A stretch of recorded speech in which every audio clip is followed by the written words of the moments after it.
that comes the moment you stop trying to control everything. You stop clinging to the what-ifs and what might go wrong, and suddenly life begins to move. Worry, for all its noise, is like a cage made of shadows. It keeps you stuck in a future that doesn't even exist yet, stealing away the calm and strength you already carry within. But when you begin to let go, when you choose to trust the rhythm of life instead of wrestling with it, something powerful happens. The current shifts. Life in its quiet wisdom starts aligning with you, not because you forced it, but because you finally made space for it to flow. In this video, I'm going to share 7 timeless Buddhist lessons, gentle but powerful teachings that can help you step out of the grip of worry and into the peace that's been quietly waiting for you all along. Lesson 1. Fear is a seed. Plant it, and it grows. In Buddhist thought, the energy you carry within becomes the world you see outside. Fear isn't just an emotion, it's a lens, and the more you look through it, the more distorted your reality becomes. The irony is this: when you fear something deeply, you begin to live as though it's already true. You unconsciously breathe life into it. Imagine this: you're afraid of losing your job. That fear seeps into your actions. You hesitate, second-guess, shrink. That anxiety, it clouds your judgment. You may even start to withdraw, and without meaning to, you drift toward the very outcome you feared. The same is true in relationships. Fear of abandonment can make us cling or doubt, and that very tension can push others away. It's not fate working against you, it's fear working within you. Buddhism teaches that the mind is like soil. It doesn't judge what you plant. Whether you sow seeds of fear or seeds of calm, the mind will help them grow. But you are the gardener. You choose what takes root. This doesn't mean pretending everything is perfect. It means shifting your attention away from fear and toward presence. When fear rises, pause, breathe. Ask yourself, is this thought helping me build peace or feeding panic? You are not powerless. You are the creator of your inner landscape, and when your inner world changes, your outer world begins to reflect it. Let go of fear and watch how life begins to soften, open and flow in ways you never expected. Lesson 2. True strength is found in surrender. In today's world, we're often told that strength means control. Control your time, control your success, control the outcome. Push harder, plan more, hold on tighter. But Buddhist wisdom offers something radically different and far more freeing. It tells us that real strength isn't about gripping tighter. It's about letting go, not giving up, but giving over the illusion that we can shape every moment, every person, every outcome with our will alone. Surrender in the Buddhist sense is not weakness, it's a sacred release.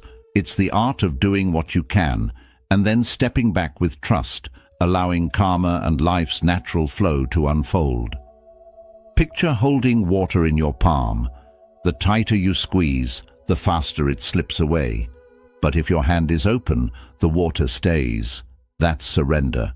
Not passive, not careless, just open. It's a quiet confidence that says, I've done my part. Now I trust life to meet me halfway. When we stop interfering, something beautiful happens. Our energy returns. Our mind becomes clear. We start noticing opportunities we were too anxious to see before. Help arrives from places we didn't expect. Help arrives from places we didn't expect. Life begins to work with us, not against us. Buddhism teaches that surrender is not an end, it's a beginning. It's the start of true freedom, and in that freedom, you don't lose power, you discover it. Lesson 3. Anxiety belongs to tomorrow. Peace belongs to now. Buddhist wisdom reminds us of a simple truth. Anxiety cannot exist in the present moment. It lives in the mind's projections. What might happen? what could go wrong, what we fear is coming. But none of that is real. It's all a movie playing in the future. When you feel anxious, notice where your mind is. It's racing ahead, building stories, spinning scenarios, dragging you into a world that doesn't yet exist, a world of what-ifs and maybes. And while you're there, you miss the only place life truly exists, right here. This moment, this breath, is your home. And in this space, you are okay. You are breathing. You are grounded. You are enough. Buddhism calls this practice mindfulness, the gentle act of returning to now. And every time you return, you weaken anxiety's grip. Because in the present, there is nothing chasing you. No future to fear.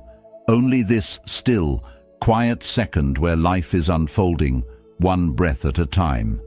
The mind may roar, but the present moment whispers. And the more you listen, the more you realize. Peace isn't something you find out there. It's already within you, buried beneath the noise, waiting to be remembered.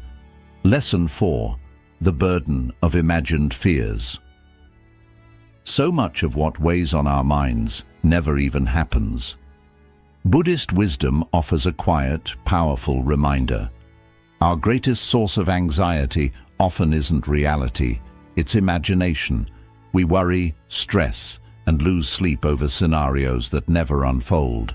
We carry fears like invisible stones in our backpack, dragging them through each day, even though most of them never come to pass. Why does this happen? Because the human mind is like a novelist that never stops writing. It scripts endless what-ifs, painting vivid pictures of problems that don't exist yet and maybe never will. It warns us of disasters, heartbreaks, and failures that live only in thought, not in the present moment. Think about it. How many times have you braced for a difficult conversation that ended up being fine, or feared the worst about a situation that resolved itself peacefully? The storm rarely arrives the way we imagined it, and often it doesn't come at all. This is the trap of worry. It distorts scale. It brings distant fears so close that we start reacting to illusions as if they're truths.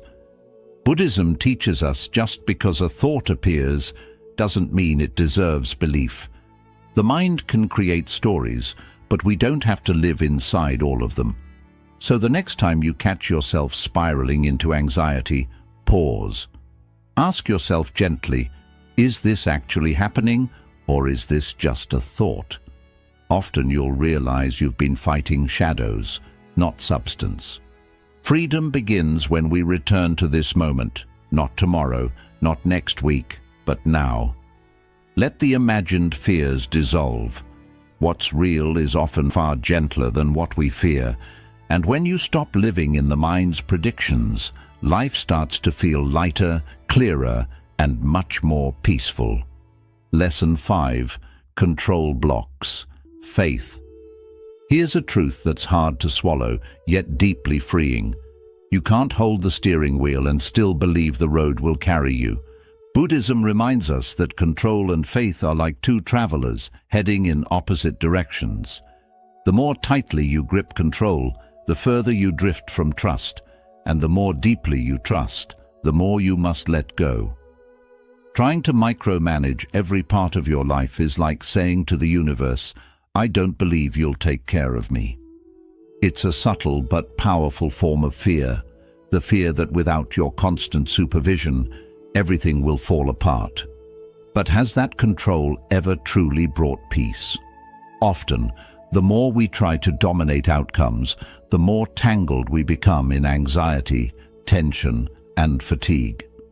Control might give the illusion of safety, but it's often driven by a quiet panic underneath. Faith, on the other hand, isn't passive, it's powerful. It whispers, I've done what I can. No. Non-interference doesn't mean apathy, it means discerning what is truly yours to act upon and surrendering the rest. You plant the seed, you tend to it, but you do not yank on it in hopes it will grow faster.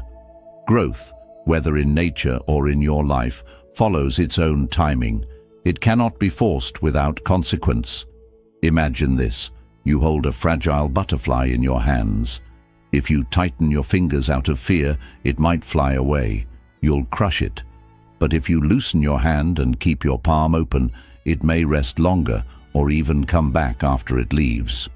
Your goals, your relationships, your peace of mind, all of them need space to breathe. The more you try to hold on, the more they slip away. The more room you give them, the more they start to grow naturally. And then something shifts. Life itself begins to carry you. The right people appear on your path. The right timing shows up. New answers arise without being forced. You stop feeling like everything depends only on you, and that's when your energy rises, your breath eases, and your heart softens. You see that what you feared wouldn't happen without your control was never meant to be forced in the first place. Fear is often the root behind our urge to interfere. Fear of failure, of loss, of not being enough. But the deeper truth is that life never asks for perfection from you. It asks for trust, a calm, steady trust in the unfolding of your path.